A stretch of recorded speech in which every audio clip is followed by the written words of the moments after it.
Hello viewer, এসবিটেক Bangla সকলকে স্বাগতম। আজকের ভিডিওর মূল বিষয়বস্তু হচ্ছে নতুন করে স্পোর্টসে কিভাবে নিবন্ধন করতে হবে সেটুকু আজকে আমরা দেখব। নতুন করে স্পোর্টসে নিবন্ধন করে বিভিন্ন খেলায় প্রতিযোগিতায় অংশগ্রহণ করতে হয় উপজেলা পর্যায়ে, এবং উপজেলা পর্যায়ে যারা সিলেক্ট হয় তাদেরকে জেলা পর্যায়ে খেলতে হয়। আবার জেলা পর্যায়ে যারা সিলেক্ট হয় তাদেরকে খেলতে হয় বিভাগীয় পর্যায়ে, এবং বিভাগীয় পর্যায়ে যারা সিলেক্ট হবে তারা জাতীয় পর্যায়ে খেলবে। তাই প্রথমে নতুন করে স্পোর্টসে নিবন্ধন করতে হবে যে কোনো একটা আঙ্গিকে। নিবন্ধন প্রক্রিয়াটা কিভাবে সম্পন্ন করতে হবে এটুকু আজকে আমরা দেখব। আমি একটু ব্রাউজার ওপেন করে নিব। গুগল ক্রোম ব্রাউজারটি ওপেন করে নিলাম। এখন সার্চ বারে আমি লিখব নতুন করি, নতুন। এখানে চলে আসছে নতুন করে রেজিস্ট্রেশন, এখানে ক্লিক করলাম। এখানে ক্লিক করার পর এখানে আসছে নতুন করে স্পোর্টস। নতুন করে স্পোর্টসে আমি ক্লিক করলাম। নতুন করে স্পোর্টসে ক্লিক করার পরে আমি নতুন করে স্পোর্টসের যে ওয়েবসাইট সেই ওয়েবসাইটে প্রবেশ করলাম। এটা হচ্ছে নতুন করে স্পোর্টসের ওয়েবসাইট। এখন ডান পাশে দেখবেন উপরের দিকে নিবন্ধন করুন, এখানে ক্লিক করতে হবে। আমি যেহেতু নিবন্ধনটা দেখাবো আর যাবতীয় ওয়েবসাইটের সম্পর্কে আমি আরো অন্য একটা ভিডিওতে দেখাবো। নিবন্ধনটা আজকে দেখাই।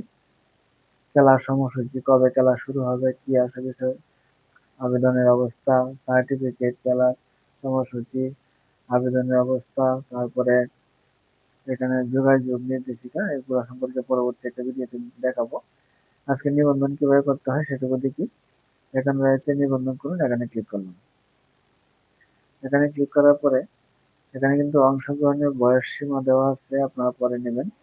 সকল ইভেন্ট বালক বালিকা 10 থেকে 14 বছর বয়সী ছাত্রছাত্রী অংশগ্রহণ করতে পারবে, এবং জন্ম তারিখ হবে যাদের 1 সেপ্টেম্বর 2012 থেকে 31 আগস্ট 2016 এর মধ্যে হতে হবে। শুধুমাত্র দাবা ইভেন্টের ক্ষেত্রে 8 থেকে 14 বছর বয়সী ছাত্রছাত্রীরা অংশগ্রহণ করতে পারবে, এবং জন্ম তারিখ হতে হবে 1 সেপ্টেম্বর 2012 থেকে 31 আগস্ট 2018 এর মধ্যে হতে হবে। আবেদনের জন্য প্রয়োজনীয় কাগজপত্র লাগবে: অনলাইন ভেরিফাইড জন্ম নিবন্ধন সনদ লাগবে, শিক্ষা প্রতিষ্ঠান প্রদানের প্রত্যয়নপত্র লাগবে একটি, সদ্য তোলা পাসপোর্ট সাইজের রঙিন ছবি লাগবে। মাধ্যমিক স্কুলের ক্ষেত্রে ষষ্ঠ থেকে অষ্টম শ্রেণীর ক্ষেত্রে লাগবে শিক্ষার্থীদের জন্য অতিরিক্ত ষষ্ঠ বা অষ্টম শ্রেণীর ভর্তি রেজিস্ট্রেশন কার্ডটা লাগবে। তারপরে স্কুলের প্রধান শিক্ষক কর্তৃক বর্তমান শ্রেণীর সত্যায়িত স্টুডেন্ট লিস্টের কপি লাগবে, যেটাকে বলা হয় টাট লিস্ট। প্রাথমিক স্কুলের ক্ষেত্রে পঞ্চম শ্রেণী পর্যন্ত অধ্যয়নরত শিক্ষার্থীর জন্য অতিরিক্ত সর্বশেষ পূর্ববর্তী বছরের বার্ষিক পরীক্ষার ফলাফলের সত্যায়িত কপি লাগবে। প্রধান শিক্ষক কর্তৃক ক্লাস ও বয়স সম্পর্কিত একটি প্রত্যয়নপত্র লাগবে। রেজিস্ট্রেশনের সময় 1 জুলাই থেকে 31শে আগস্ট পর্যন্ত চলবে। পুরো আগস্ট মাসের সময় আছে। যারা আবেদন করতে ইচ্ছুক তারা অবশ্যই নিবন্ধন করে করতে হবে। এখানে এগিয়ে যান, এখানে ক্লিক করতে হবে। যে নতুন করে স্পোর্টস, নতুন করে স্পোর্টস 2027 অনলাইন ফর্ম নির্দেশিকা।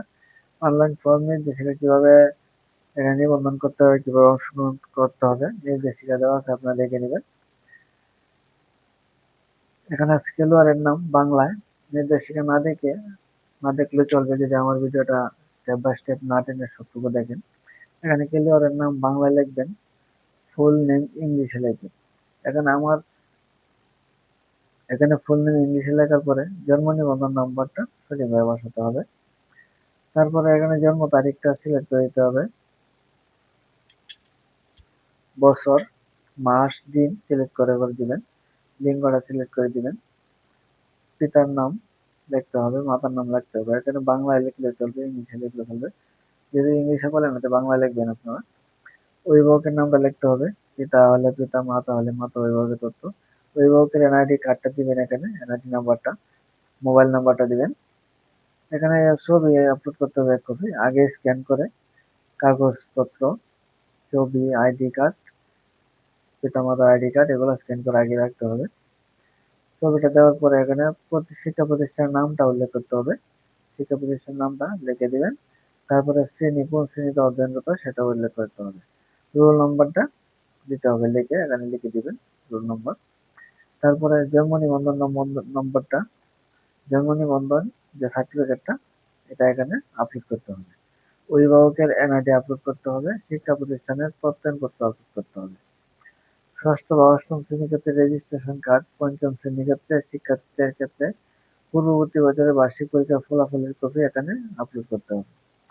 আর বর্তমান শ্রেণীর সক্রিয় স্টুডেন্ট লিস্টের কপি এখানে আপলোড করতে হবে। প্রথমে কিন্তু এই কাগজগুলো সংগ্রহ করে স্ক্যান করে, যেগুলো একাধিক কাগজ পিডিএফ করতে হবে। পিডিএফ কিভাবে করতে হবে আমার চ্যানেলে ভিডিও দেওয়া আছে, যদি না পারেন আমার চ্যানেল থেকে ভিডিওটা দেখে নেবেন। পিডিএফ করে একটি ফোল্ডারে রাখতে হবে।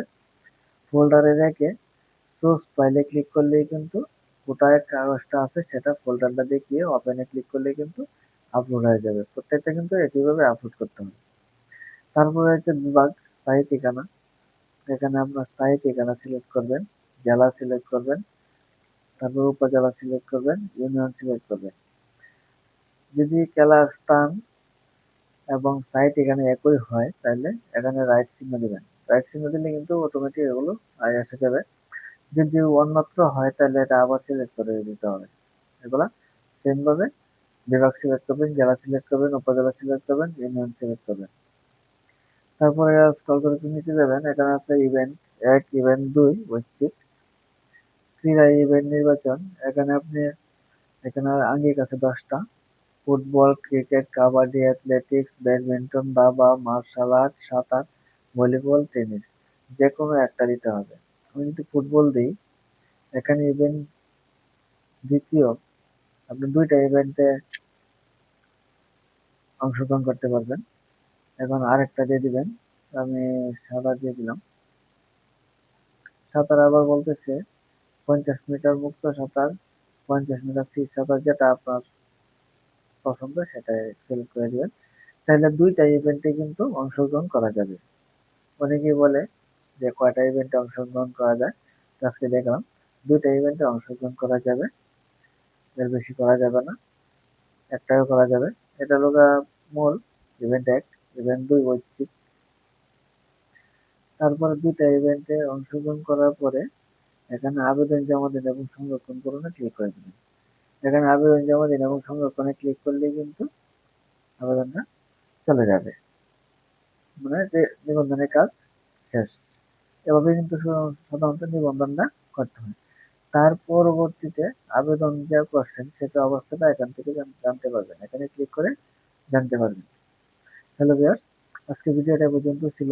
নতুন করে স্পোর্টসে কিভাবে, নতুন করে স্পোর্টস 2027 কিভাবে এখানে নিবন্ধন করবেন, নতুন করে স্পোর্টস ওয়েবসাইটে কিভাবে নিবন্ধন করতে হবে সেই প্রসেসটুকু দেখানোর আজকে ছিল, দেখালাম। আপনারা আমার ভিডিওটা ভালোভাবে দেখেন, দেখে নিজেদের কাজটা নিজেরাই করতে পারবেন, নিজেরাই নিবন্ধন করতে পারবেন, কাউকে দিয়ে করাতে হবে না। তো আজকে ভিডিওটা এ পর্যন্তই। আমার চ্যানেলে যদি নতুন হয়ে থাকেন চ্যানেলটা সাবস্ক্রাইব করে রাখবেন, যাতে পরবর্তী ভিডিও আপলোডের সাথে সাথে নোটিফিকেশন পেয়ে যান। ওকে, থ্যাংক ইউ, ধন্যবাদ।